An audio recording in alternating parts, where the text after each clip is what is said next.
Hello, everyone, and welcome to our webinar on do's and don'ts for finding ideal accommodation in Singapore. I am Akbota, pursuing a Bachelor of Commerce with a major in financial management.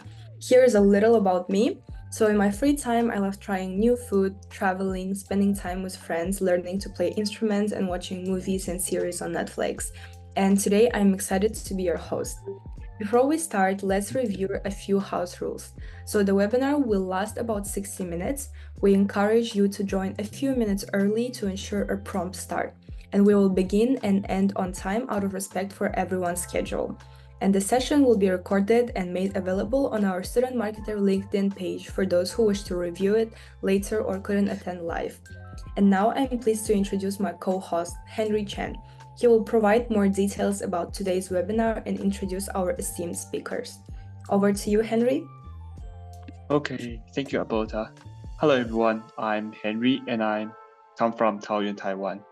Currently, I'm pursuing a pre-university foundation program. In my free time, I enjoy basketball, calligraphy, and cycling. Just a few reminders before we begin. Please type your questions in the Q&A chat box below, and we'll address them during the Q&A session at the end. To ensure clear audio for everyone, please keep your microphones muted. Lastly, the opinions expressed during this webinar are those of the students marketers and do not necessarily represent the views or policies of Gemschool University Singapore. So now let's welcome our first speaker, Wasat. Wasat, could you share a little bit about yourself? We are looking forward to getting to know you better. Yeah. Hello, Henry, and my name is Wasut, and I'm currently studying in the bachelor degrees of business and majoring in management. Right now, I believe it's my second year, and so apart from that, in my free time, I really love to go to gyms and go hiking. In the botanic garden, for example.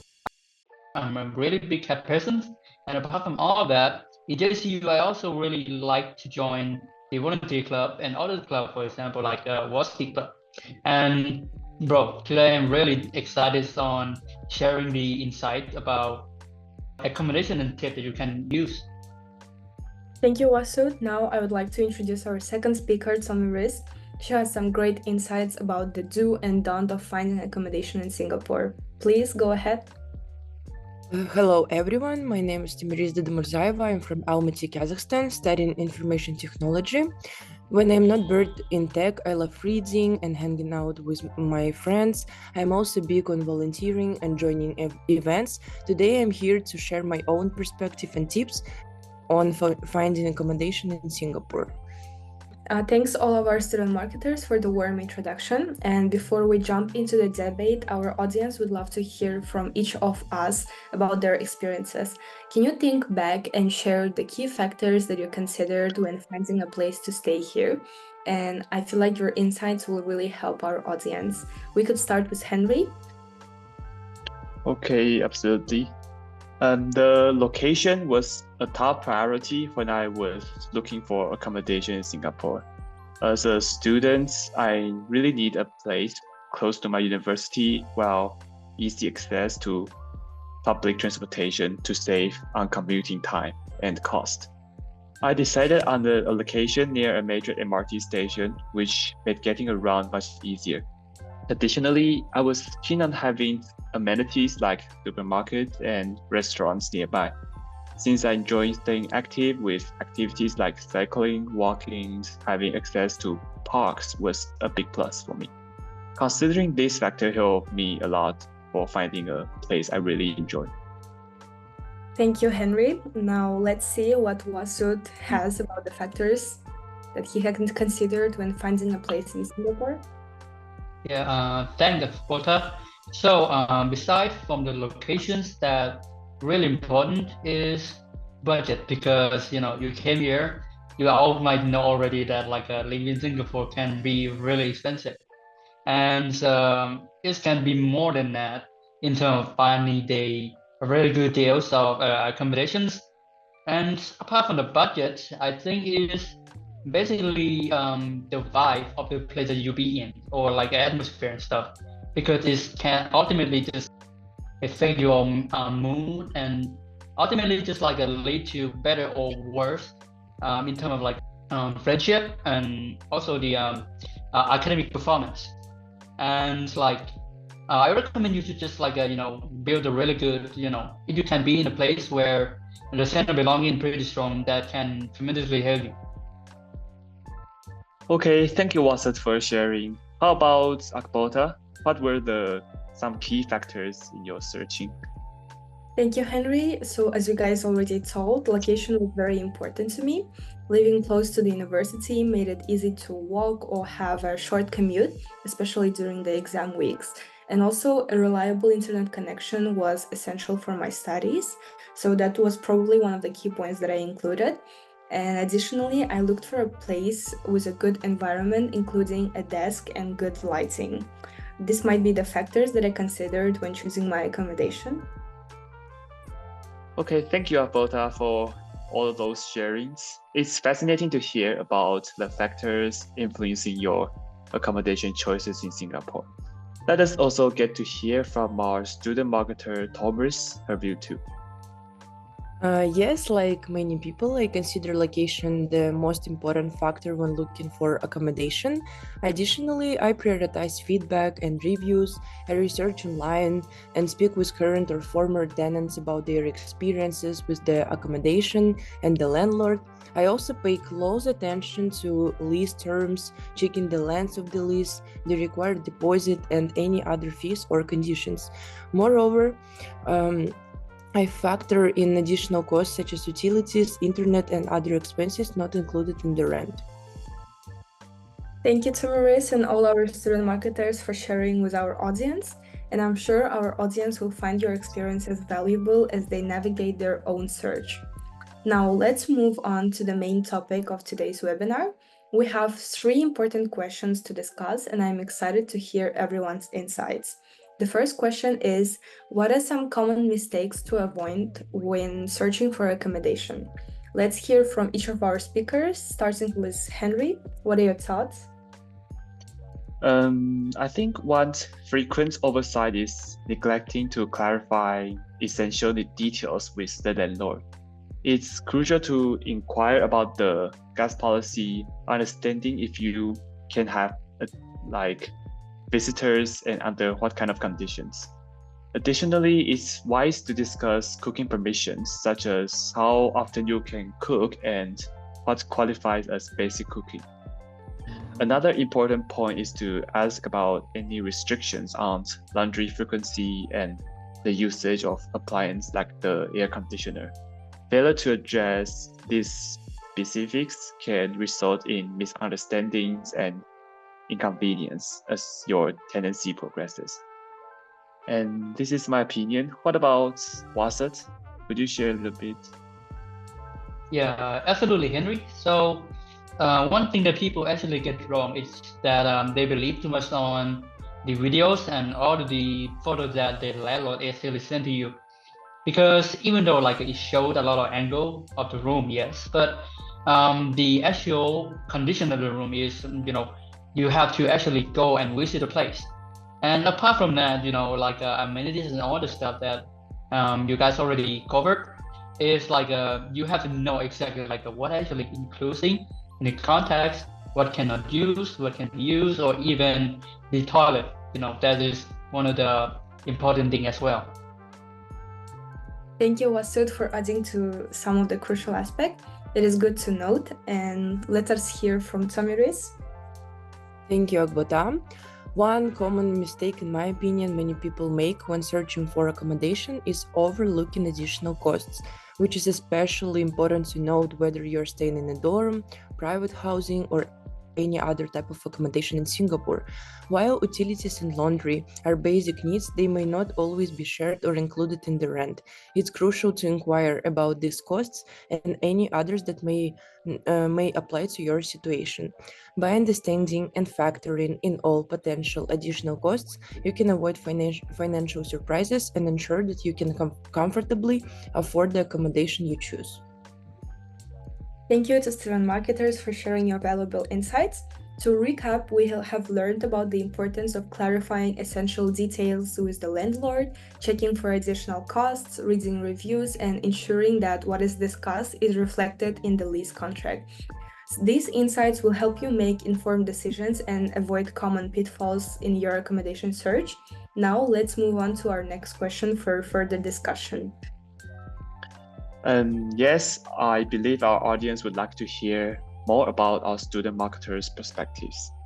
So our second question is, should international students consider living in a dormitory or hostel to facilitate cultural exchange and community building? For this round of questions, can we have Thomas to start us sharing? Mike, over to you. Thank you, Henry. I believe it's incredibly valuable for international students to consider living in a dormitory or hostel. These living arrangements offer more than just a place to stay. They provide a platform for networking, learning about different cultures, and ensuring we're not alone in our experiences. For my stay here, I built a network of friends from various countries. This network enriched my social life and opened professional opportunities. You never know, the friends you make in these settings might become future business partners or collaborators. Additionally, being surrounded by people from different cultural backgrounds allowed me to broaden my perspectives and gain a deeper understanding of the world around me. Most importantly, I never felt isolated or alone in a new and unfamiliar environment. Thank you, Thomas. Now let us hear from Wasut as well. So because Thomas has already mentioned the benefit of like living with at the hostel and in the dormitory, right? So now I can just talking about the private property or something like that. So the one good thing is about living alone is like everything is gonna be like depend on you, so it's gonna be extremely flexible and stuff like that. And apart from that, it's like for somebody that like want a quiet study room or like want to study, in a quiet room for better concentrations. That's gonna be also like better for them as well. And so, like, I think is another thing is the budget because you're living alone. You know what you pay and you know what you didn't pay for, and so it's gonna be easier to just like just budgeting the overall like costing of your home and stuff like that. Yes. Okay, thanks you, Wasut, for your sharing. Let's hear about Akbota to see what you think about this. Thank you. So building on my friends, colleagues' points, I believe it is beneficial for the new students to start off with dormitories or hostels, especially in a new country where they may not be familiar with the culture or have friends yet. So living in a dormitory allows for a smoother transition and provides a support system during the initial adjustment period. However, as students become more familiar with the country and its culture, they may consider transitioning to private accommodation for a different experience. In Singapore, for instance, there are various options as HDB, Housing Development Board, condos or apartments. These accommodations offer more independence and a chance to explore living in a different setting. And regardless of the choice of accommodation, it is crucial to stay connected with the international student community through events and activities to maintain a sense of belonging and continue cultural exchange. Okay, thanks you for all your sharings. It's clear that the decision between living in a dormitory or hostel or private accommodations depends on individual preference and priorities. Both options have their advantages, and international students should carefully consider their needs before making a choice. Yes, thank you everyone. Our audience has learned a lot from the two questions already. For our final question, let's discuss what are the benefits and drawbacks with living with roommates versus living alone for international students in Singapore. Henry, could you start us off with your thoughts on the topic? Thank you. Okay. Living with roommates can be a great way for international students in Singapore to save money. Rents and utilities can be quite expensive here. So splitting these costs with roommates can be a big help. Additionally, living with roommates can provide a sense of companionships and support, especially for students who are far from home. On the downsides, living with roommates can also be challenging sometimes. Differences in lifestyles or cleanliness and noise tolerance can lead to conflicts. Privacy can also be an issue when living with roommates. Thank you, Henry. Now let's see what Sud's view on this, please. Yeah. So I actually agree with the thing that Henry has said, because living alone can bring to like budgeting costs, because like you have to pay for the rent like with your money that you have.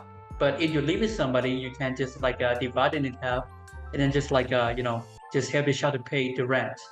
And apart from that, it's like if you live with somebody else, especially when both of you be in the same major, you can actually help each other studying and having the better socializing as well.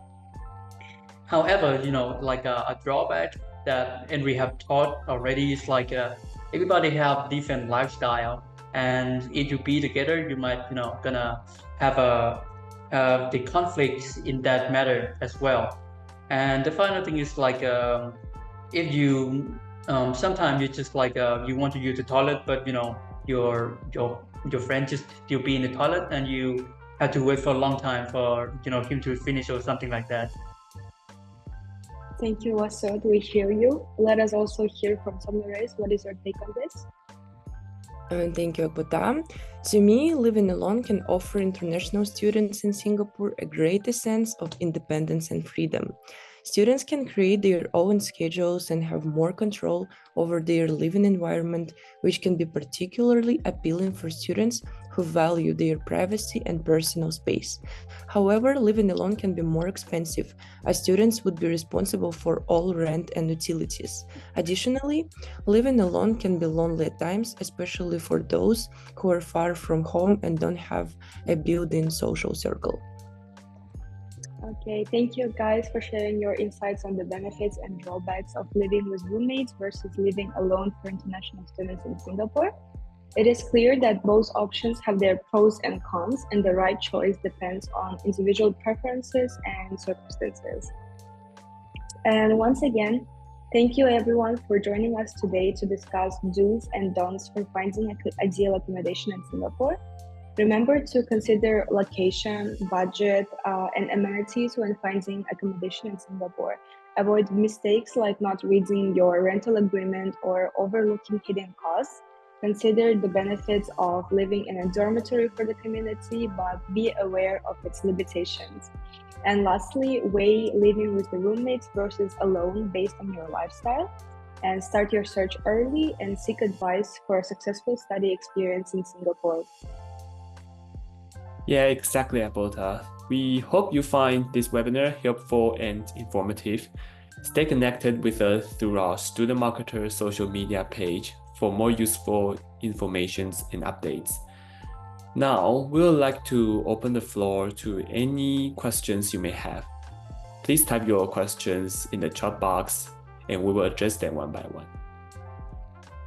Yeah. As we can see, there are already some questions. We can start with the first question, which says, have you ever encountered a rental listing that seemed too good to be true? What was the catch? So me personally, I've seen the rental listings that seem almost too good to be true. Usually the rent price for them is below the market value. Basically, they're not the same price as other rooms or apartments. And usually the catch is when you ask the landlord to see the place, they have some excuses why you can't view it in person, or at some particular point, they can even ask for a deposit before you have seen the property or signed a lease, which is a big no when you look for accommodation here in Singapore. What do you guys think about this? Yeah, and such scams preys on those who are eager to find a place that's like they don't have enough time to check step by step. So be assured to have enough time to find a place before you come to Singapore. If you are a new student, don't be so hurry. Yeah, that's my opinion. What do you guys think about this? So there's one thing that actually, before I came to Singapore, I did room research like everybody else, and I see the room that he said that you're gonna be in this room, but when you go for further, like listing and stuff like that, you just like end up getting the smaller room. So I recommend you just make it clear of what type of room are you gonna get or anything like that. Yeah, and also if it's like if it seems too good, then I think you need to check about like some hidden fees, because it can be something I don't know, like pay for the utilities, because sometimes utilities are included to the rent and sometimes are not, and maybe they didn't state it in the website, so you need to check about the hidden fees, or maybe they can have a bad landlord.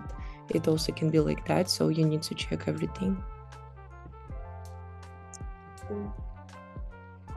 So the second question that we have is, do we have experience renting co-living spaces, and how does it compare against other type of rentals?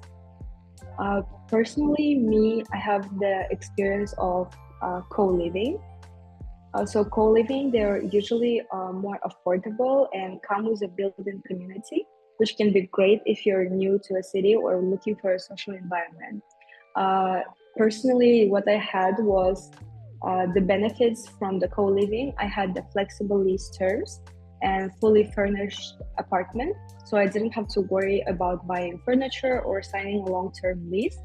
But also there are the cons that usually come with less privacy, because you're sharing the common areas like kitchens and living room with other people.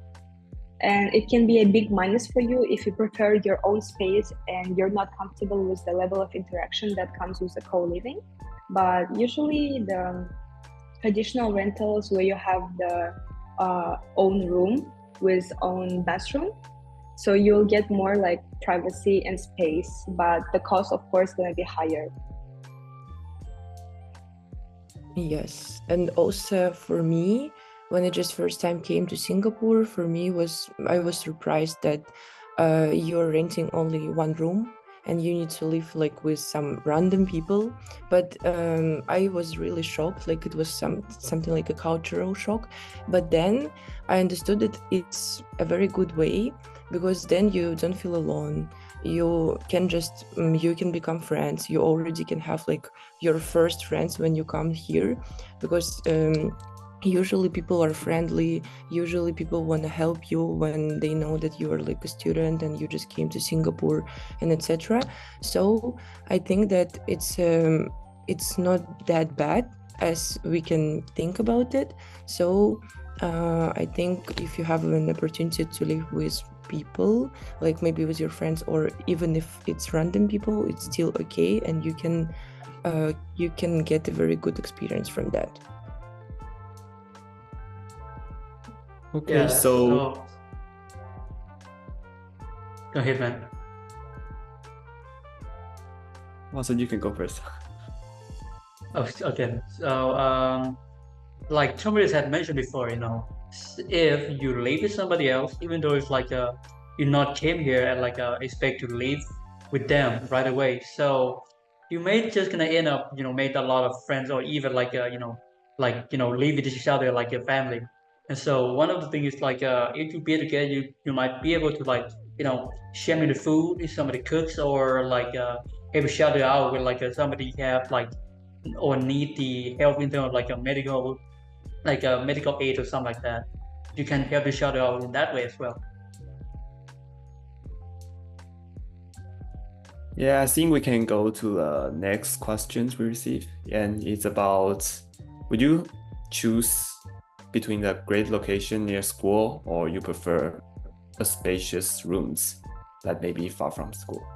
Personally, I would still consider the load, like times commuting times or something like that. So I would personally prefer my a household like near the school or near the city, like downtowns, because I can save my energies on study or like don't consider too much on unnecessary stuff.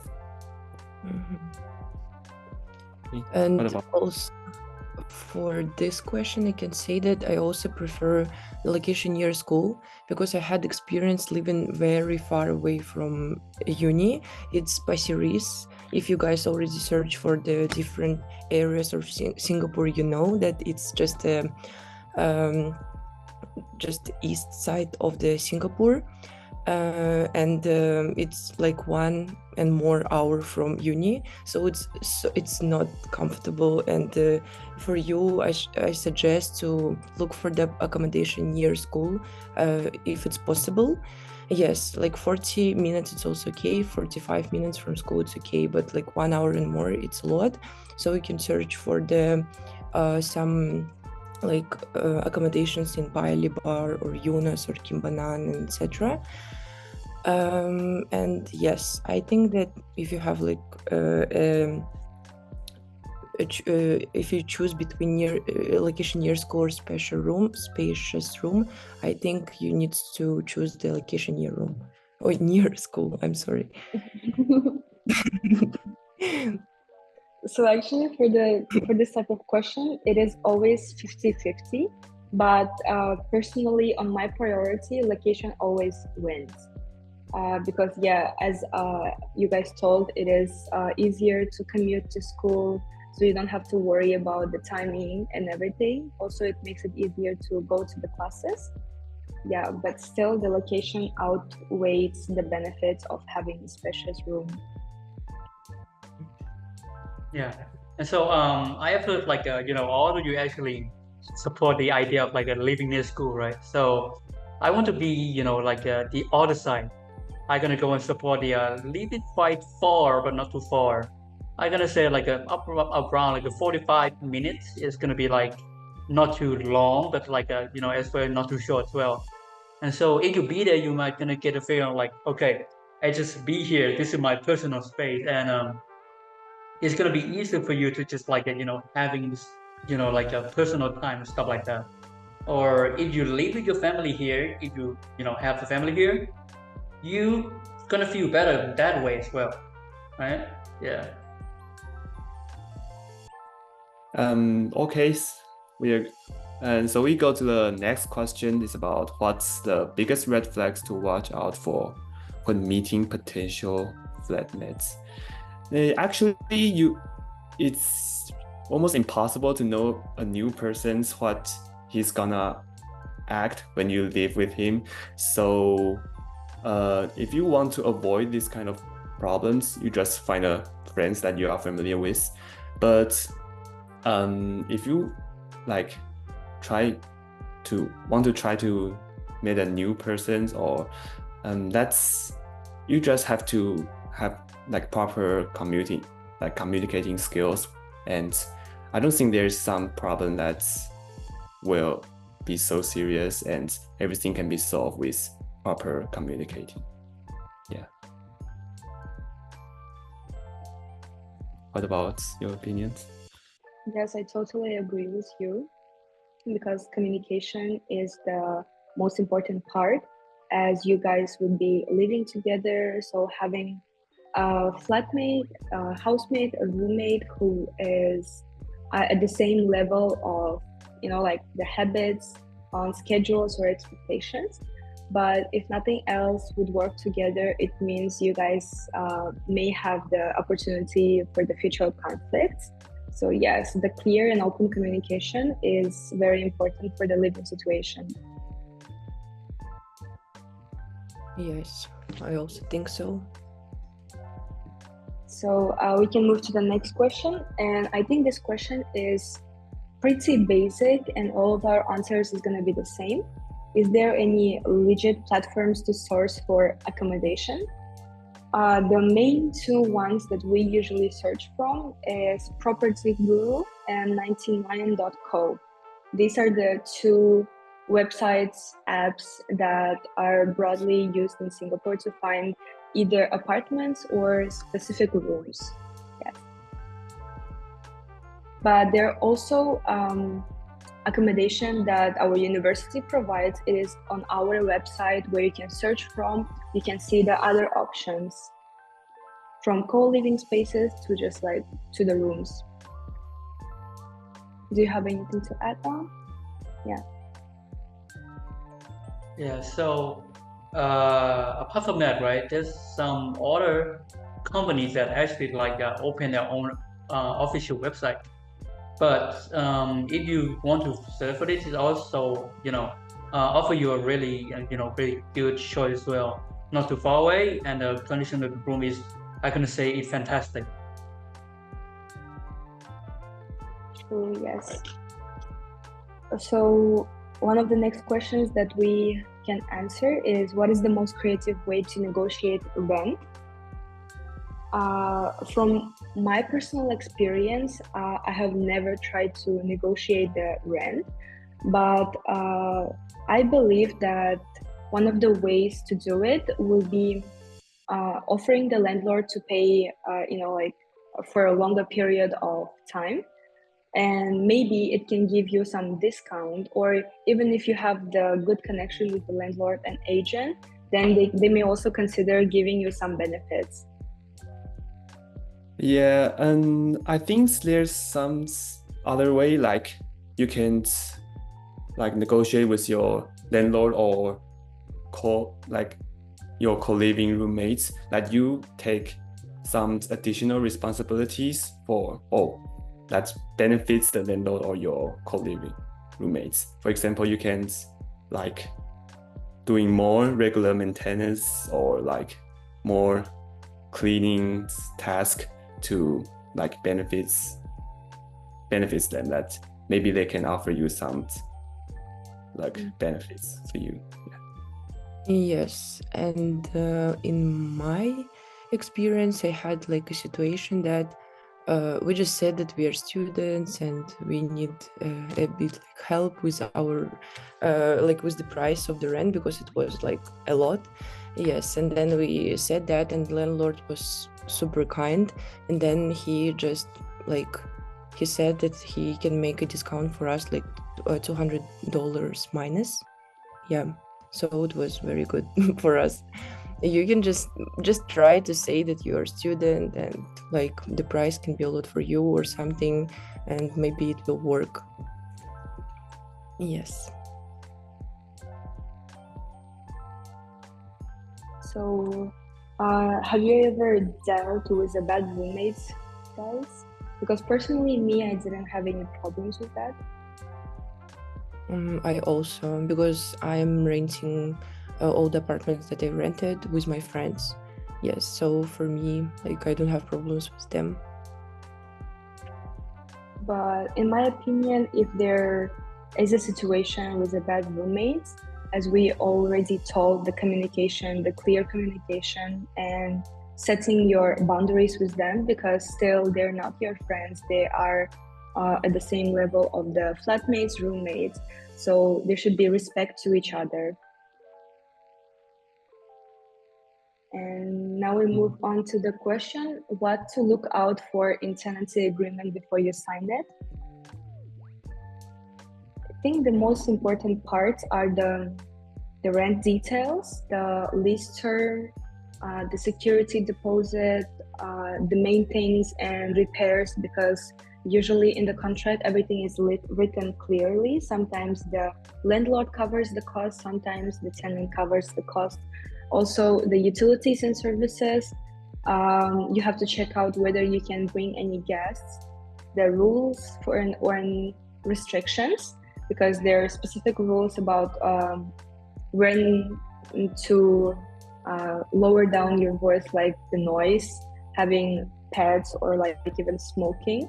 So yes, and probably the exit from the contract, how it ends is also written, and when it ends.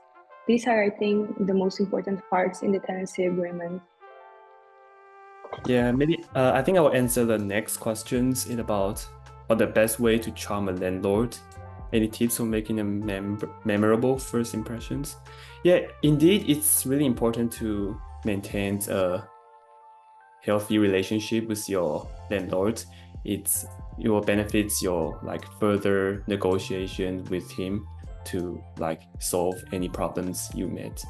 So, and I believe that if you keep friendly and maybe the first time you're meeting, you can bring some little gift or like show your like friendliness somehow. And yeah, that was helped a lot for like further cooperations. Yeah. So sometimes you can even like help the landlord move the stuff if you would like if they want you to help with some like some labor work or something like that, you could say. Yes, true. Totally agree with you guys. And are there any hidden fees to look out for? Who has the take on it? Actually, usually they state all the fees, but of course it can be some moments when they didn't do it. And I think the hidden fees can be utilities because they maybe didn't state it. Also, the deposit and also the payment for the agent, because sometimes you're paying for the deposit, then you're paying for the first month's rent, and you need to pay additionally to agent. Yes, in some cases it's like that. In some cases, the first month's payment, it's going to agent, and so you're just paying for the deposit, you're paying for the first month, and this money already going to the agent. But sometimes you need to pay additional payment to the agent separately, especially at the times when you found the agent like you just found the agent, you ask him to help, and then you're trying to find accommodation with him, so you need to pay for his work, and maybe you didn't know about that, so you need to make sure that you know about these things. And I don't know, I think that's it, like from my opinion. Yeah. So we also support the fact that everything is written in the contract, and it is always good for you to note everything, every point, and to clearly know what they're talking about. And if you're not sure about the contract, you can always ask questions about it. You can always talk to landlord, or even if you're somehow uncomfortable with some details, maybe you can try to negotiate it as well. And also, when you will move out from the apartment, I know that you didn't move in, you haven't moved in yet, but you need to know that everything, like your furniture that you bought, maybe if you will buy it and etc., you need to pay money to move it out, or to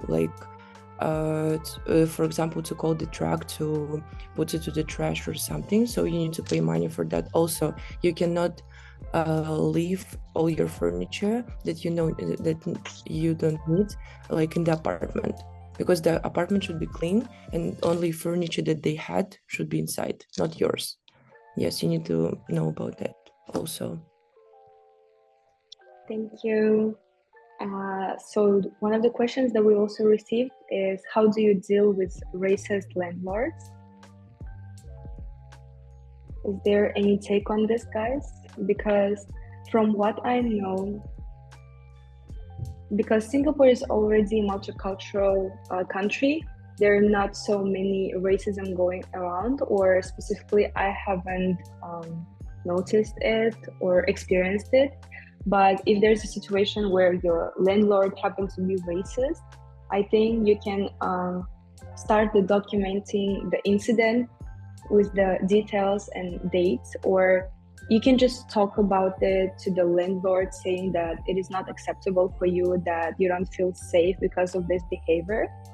But if the things go very seriously, I think you can contact the any organizations, police, or like report the behavior to some other organizations, I believe, because still your safety and well-being is the most important thing. So there's also like the parts that you have to consider before moving in and signing a lease with them. Yeah. Have you- And okay. Oh, okay. What So did you have to say? What do you think, Henry? oh no, I'm going to answer the last question actually. Oh, sure. Yes. Do You you any guys have any take on this? Yes. Wasu, Tamaris, do you have anything to add on it? I didn't have this experience, and I agree with you that you just need to call them special the organizations, or you just need to have a conversation first. And if like landlord still cannot understand you, cannot like, I don't know, you cannot solve this problem, so you need to ask some organizations to help, or you need to end the contract and just move to another place, because I think in your situation it would be hard. Yeah, totally agree. Like, I totally agree with Thomas because, in terms of like a risk, is I don't want to be like pessimistic or anything like that. But when this already happens, you're like, you already gonna lose the trust on the landlord, right? Entirely, I gonna say, and it's gonna make it more awkward in the future if you still want to stay there. Mhm. It is also very important. Yeah. Henry, you can continue with the question. Oh, the last one. Okay, so the last one we receive is any safety issues to be aware when choosing accommodation in SG. I think Singapore is a relatively safe country with a low crime rate, and everyone is friendly, I would say. So but this doesn't mean you don't have to raise your awareness about anything that might happen around. So just make sure that you don't be so comfort in this country, and I think everything will be really nice, and just enjoy your journey in Singapore. Yeah, I agree with Henry. And also, like in Singapore, like CCTV cameras is everywhere, and like in condos, in HDBs, like in any apartment or like a type of accommodation that you will rent, everywhere is like our cameras and etc. and security. And I think that it's really a safe country. And to you to understand the level of safety, I can say that we never locked our door. Like me and my friends, me and Bota, like Akbota, we never closed the door. So like it's really safe. Nothing happened. Yes, because we had like just a key, but yes, we didn't close it. But I think the cameras, the fact that we have everything, it is already good that Singapore is a safe place to stay. But I believe it also depends on the individual preferences, because some of the people might not like the neighborhood. They might seem dangerous, but like you feel uncomfortable with it. So anytime you go and look for an apartment, you go and check if it's condo, if there is a security guard who always there, and if there are the CCTVs, if there the neighborhood which is very safe to you. And yeah, maybe to the safety concerns, also the lease contract, you just make sure that everything is legit, and so you don't have like any issues with the authorities later. Yeah, I think it's like apart from the contract and stuff like that, the day that you go and like have a first look at the place that you're gonna stay in, I recommend you just like maybe look at the stove if like it look clean or anything like that, because it's even though it's not from the directly from the people, it can also like cause a lot of fire hazard or something like that. I agree with you as well. So yes, we'll be waiting for more questions. Just feel free to ask anything.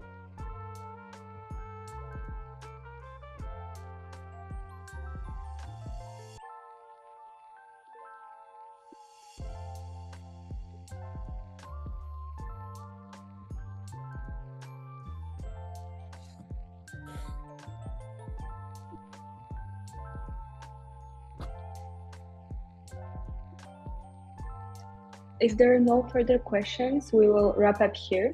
And we hope those tips are helpful for those of you considering coming to Singapore to study, and that they help you get better prepared. And also thank you everyone for taking your time to join our webinar. I would like to say a final goodbye to our student marketers, co-host Henry, Wasud, Tomeris, and our audience today. It was very wonderful to have you with us. Take care and best of luck with your decisions for your future studies. And goodbye. Bye-bye. Thank you, everyone. Bye. Thank you. Thank you, everyone.